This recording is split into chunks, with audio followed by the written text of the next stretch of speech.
Assalamualaikum. Hari ini saya nak masak nasi biryani kambing. Walaupun terdapat bahan yang tiada dalam stok di rumah, saya gunakan bahan lain sebagai ganti. Yang penting mesti jadi. Masukkan 1 sudu besar cuka ke dalam cawan, kemudian campurkan dengan 1 gelas susu penuh krim. Ini sebagai pengganti yogurt dan gunakan gelas yang sama untuk menyukat beras dan air. Untuk air rebusan, masukkan 1 batang kayu manis, 2 kuntum bunga lawang, 3 biji buah pelaga dan 5 kuntum bunga cengkeh. Saya gunakan 1 kilo daging kambing yang telah dipotong-potong dan dibersihkan. Tutup periuk semasa merebus dan rebus sehingga daging kambing empuk. Tambah air jika perlu. Ini adalah bahan-bahan untuk tumisan kambing nanti. Semuanya dihiris, dipotong. Halia dengan bawang putih ditumbuk sekali. Tomato dipotong-potong. Ini adalah rempah yang diperlukan untuk menumis. Kismis dan badam dalam 1 atau 2 sudu besar. Ini adalah rempah-rempah serbuk yang digunakan. Dan akhir sekali, setengah gelas susu sejat. Untuk menumis, saya gunakan 2 sudu besar ghee atau minyak sapi. Sebelum kita menumis bahan-bahan tumisan, goreng dahulu badam dan kismis. Goreng badam sehingga berwarna perang dan kismis menjadi bergelembung. Kemudian ketepikan.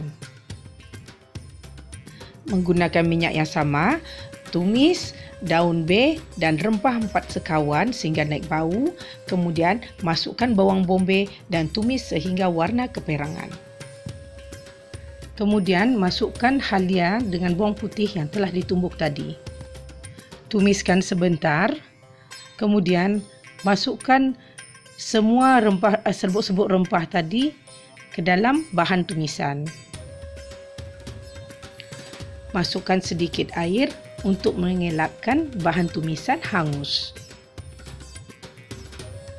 Tambah air secukupnya. Pastikan bahan tumisan tersebut tidak kering.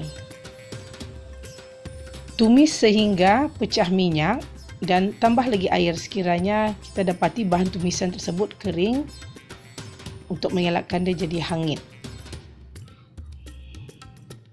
Apabila bahan tumisan telah pecah minyak, masukkan daging kambing yang telah direbus tadi. Gaulkan sehingga bahan-bahan tumisan tersebut merata pada daging kambing.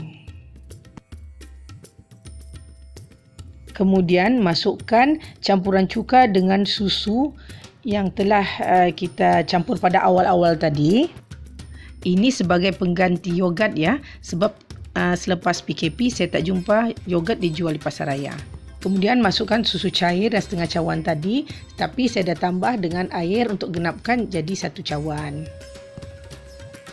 Gaulkan sebentar, kemudian biarkan daging kambing merenih. Setelah dibiarkan merenih beberapa ketika, masukkan 1 sudu besar gula, 1 sudu besar madu, dan 2 sudu teh atau secukup rasa garam. Gaulkan sebentar, kemudian masukkan cili bombay yang telah dipotong-potong tadi. Kemudian masukkan tomato dan gaul rata. Kemudian masukkan 3 gelas air rebusan kambing tadi, tambah air kosong sekiranya tidak cukup. Kemudian biarkan sehingga mendidih. Tutup api bila sudah menggelegak. Masukkan semua bahan-bahan tadi ke dalam perut nasi yang berisi 3 gelas beras basmati yang telah dibersihkan, direndam selama sekurang-kurangnya 20 hingga 30 minit dan ditoskan.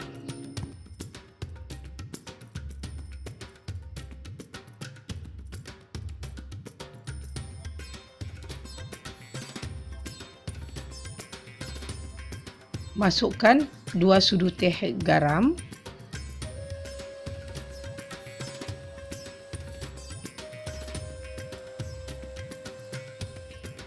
Masukkan 1 sudu besar sajira yang telah dibersihkan dan ditoskan. Masukkan juga daun ketumbar, tapi memandangkan daun ketumbar saya tiada, jadi saya guna apa yang ada sajalah. Masukkan pula badam dan kismis yang telah digoreng. Masukkan bawang goreng. Kalau nak buat sendiri pun bawang goreng ni pun boleh, dia lebih sedap lagi. Tapi saya guna yang ready made saja. Letaklah seberapa banyak bawang merah goreng yang anda suka. Kalau saya suka letak bawang merah goreng banyak. Kemudian gaulkan perlahan-lahan ya, supaya beras basmati ini tidak patah. Kadar beras basmati dan air yang digunakan bergantung kepada jenis beras basmati yang anda gunakan ya. Secara puratannya, kadar beras adalah 1 cawan dan cecair 1,5 cawan. Untuk nasi biryani kali ini, saya gunakan beras basmati sebanyak 3 gelas dan air sebanyak 5 gelas. Sepatutnya saya hanya menggunakan 4,5 gelas saja, tapi saya suka nasi yang agak lembut. Susu pun saya ambil kira sebagai jumlah cecair yang digunakan untuk memasak beras basmati. Sebab tu masa menyukat susu tadi saya gunakan gelas yang sama. Kemudian masaklah nasi seperti biasa. Jangan lupa tutup, onkan elektrik dan tekan butang untuk masak nasi. Inilah hasilnya. Nampak menyelerakan dan baunya pun sedap. Bila nasi ini dah masak, kautkan yang bahagian tengah nasi itu naikkan ke atas sedikit. Sebab bahagian atas nasi itu nampak seperti separuh masak. Bila dah kautkan begini, yang bawah tu naikkan ke atas, biarkan seketika, kemudian barulah dihidangkan. Inilah hasilnya. Minta maaf ya, saya tak pandai nak menghias-hias macam mana. Memenangkan daun ketumbar pun tak ada. Jadi macam ni pun kira boleh lah ya. Jom kita rasa dulu, tengok macam mana ni.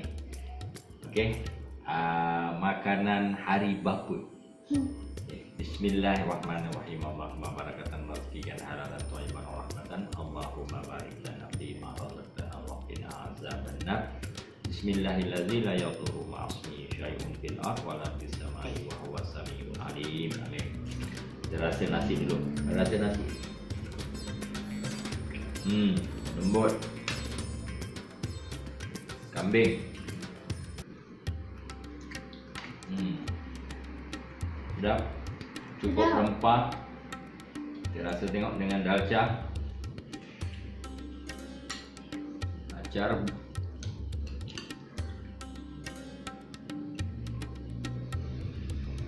Rasa panas.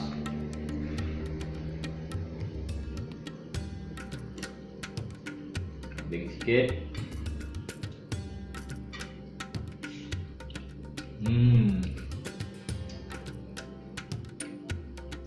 Dalca, acar ayam perfect. Oke, tuan-tuan boleh cuba resepi ni. Kalau ada dalca, buat dalca dengan acar buah, acar timun, carrot, biryani kambing, perfect. Kalau ada papadum, lagi cantik. Oke, saya makan dulu ya. Assalamualaikum. Bye. Sudah? Dah. Makan.